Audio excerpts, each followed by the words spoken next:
Oh my God, please help me knee deep in the river trying to get clean. He says wash your hands, get out the stains, but you best believe, boy, there's hell to pay.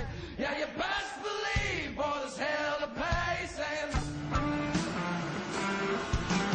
oh my God, please help me waist deep in the river, can you hear my plea? He says, son, you come like a beggar in the street, you might make it, boy, but by the skin of your teeth. You might make it, boy, but by the skin of your teeth. Saying, eat the bread that once was sown, but from a cliff never broke a bone.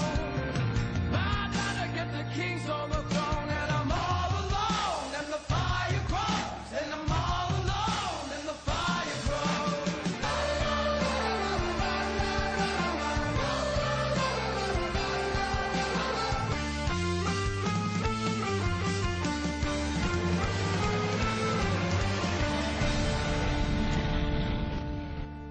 Salut à tous et bienvenue pour ce second numéro du JTJ, un podcast où Manu vous fait découvrir les valeurs montantes du football japonais. Salut Manu. Et Nabil, salut à tous. Alors aujourd'hui tu vas nous parler de deux joueurs du Cerezo Osaka qui ont retenu toute ton attention. Ouais, parfaitement.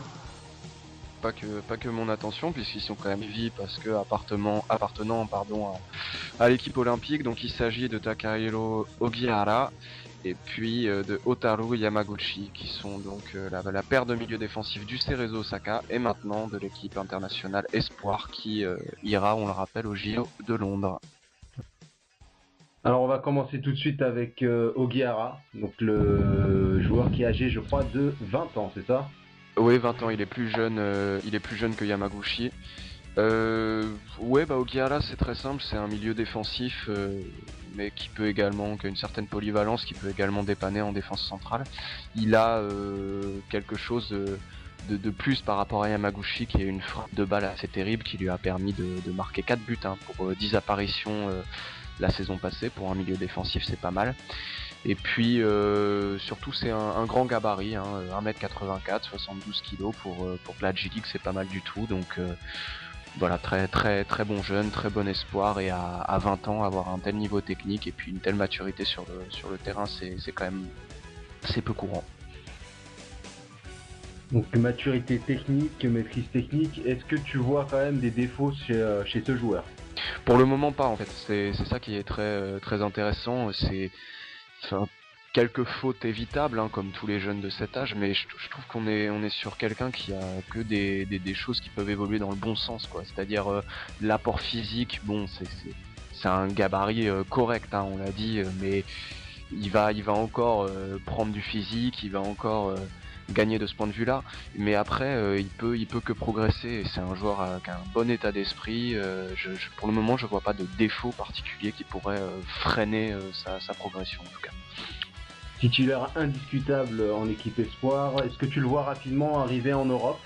Je pense pas pour le moment, il a quand même que 20 ans, et puis c'est pas le profil de joueur qui est le plus recherché par les recruteurs de grands clubs européens, qui vont plus chercher au risque de paraître caricatural, des petits gabarits techniques, plutôt que d'aller chercher des milieux défensifs où c'est pas le joueur japonais n'est pas la priorité en termes de milieu défensif.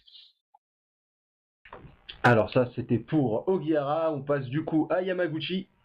Je vais faire plus vite pour Yamaguchi, tout simplement parce que c'est un joueur qui est très proche de pas mal de profils qu'on a dans le football japonais. C'est-à-dire que c'est un joueur qui peut plus nous évoquer un Yuki Abe, un Makoto ACB. On est sur milieu défensif, à l'aise techniquement, bon jeu.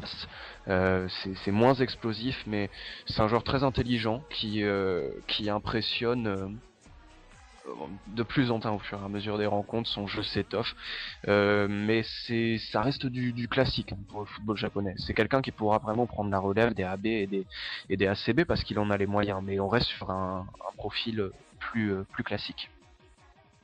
Alors on va donc tout de suite découvrir la cote de ces joueurs. Donc tu as mis 4 étoiles pour Ogihara et 3 étoiles pour Yamaguchi.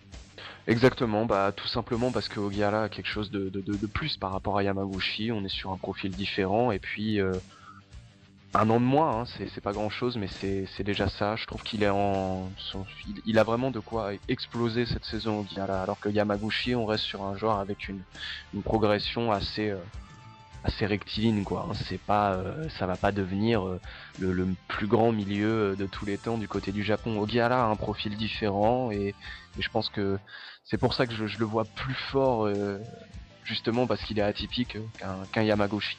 À noter que les deux ont vraiment réussi enfin, peuvent constituer une paire vraiment complémentaire puisque ils travaillent, enfin, ils jouent ensemble en club, ils peuvent travailler à l'entraînement ensemble. Enfin, c'est une paire qui a de l'avenir. La paire en elle-même, je lui mets 4 étoiles par exemple. Donc une paire défensive qu'on va pouvoir suivre pour lors des prochains Jeux Olympiques.